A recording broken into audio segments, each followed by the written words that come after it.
उत्तराखंड विधानसभा का मानसून सत्र 21 अगस्त से गैरसैंण में शुरू होने जा रहा है। ये सत्र 21 से 23 अगस्त तक चलेगा, जिसको लेकर विधानसभा सचिवालय ने सत्र की अधिसूचना भी जारी कर दी है। वहीं 3 दिन तक चलने वाले इस मानसून सत्र के शुरू होने से पहले ही सियासत गर्मा गई है। सत्र की अवधि महज 3 दिन रखने को लेकर सरकार विपक्ष के निशाने पर आ गई है। विपक्ष का कहना है कि सरकार मानसून सत्र में मुद्दों पर चर्चा से भाग रही है, इसलिए खानापूर्ति के लिए सिर्फ 3 दिन का ही मानसून सत्र रखा गया है। कांग्रेस के वरिष्ठ नेता मथुरा दास जोशी ने छोटे सत्र को लेकर धामी सरकार पर तीखा हमला बोला। उन्होंने कहा कि सरकार 3 दिन भी सत्र चलाए या ना चलाए, इस पर विश्वास करना मुश्किल है। 500 सवालों का जवाब 3 दिन में दिया जाना संभव नहीं है। सरकार विपक्ष के सवालों से बचने के लिए गैरसैंण में सत्र की खानापूर्ति कर रही है। 3 दिन भी ये चलाए न चलाए, इस पर विश्वास करना बड़ा कठिन है, क्योंकि सरकार लिपापोती कर रही है। 500 सवालों का जवाब क्या 3 दिन में दिया जाना संभव है? सबसे बड़ी बात तो ये है, बड़ा सवाल है। आप 500 सवाल कह रहे हो कि सारे विधायकों ने दिए हैं और 3 दिन का समय रखा है, और क्वेश्चन आवर 1 घंटे का होता है, और अन्य मुद्दे कितने उठेंगे? दैवीय आपदा का मुद्दा है, बेरोजगारी का मुद्दा है, केदारनाथ की आपदा का मुद्दा है, तमाम चीज़ें आपके सामने विद्यमान है, पेपर लीक का मामला है, उन पर चर्चा आप कब कराएंगे?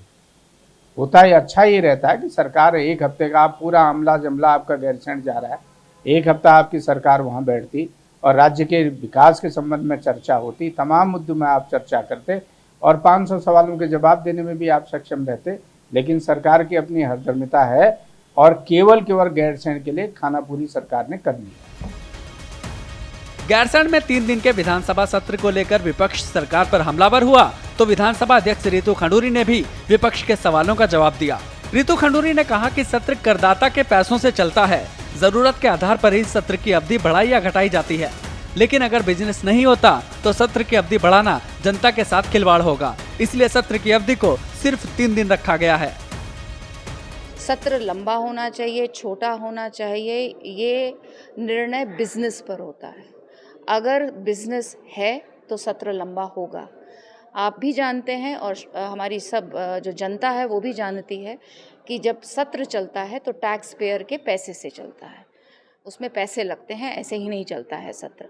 और टैक्स पेयर का पैसा लगाया जाए, क्योंकि हम चाहते हैं कि ये 8 दिन चले। बिजनेस अगर होगा तो 8 दिन क्या 8 महीने चले, लेकिन द प्रॉब्लम इज कि बिजनेस होना चाहिए। बिजनेस अगर नहीं है और मैं कहूँ कि नहीं सत्र चलता रहे तो ये जनता के साथ खिलवाड़ होगा।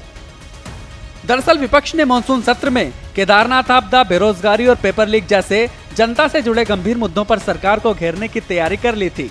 विपक्ष के पास सरकार के लिए तीखे सवालों की पूरी लिस्ट तैयार थी, लेकिन जब सत्र की अधिसूचना जारी हुई तो पता चला कि गैरसैंण में होने वाला विधानसभा सत्र महज 3 दिन तक चलेगा। छोटे सत्र को लेकर सरकार के अपने तर्क हैं, लेकिन विपक्ष ये कहकर सरकार को घेरने में लगा है कि सरकार जनता के मुद्दों पर चर्चा से भाग रही है। बहरहाल सत्र भले ही छोटा हो, लेकिन सत्र के दौरान विधानसभा में बड़े बड़े हंगामे होने के पूरे आसार हैं, क्योंकि विपक्ष उत्तराखंड में जनहित से जुड़े मुद्दों पर चुप रहने वाला नहीं है। तो क्या धामी सरकार भी विपक्ष के सवालों का उतना ही बेबाकी से जवाब देगी? ये देखने वाली बात होगी।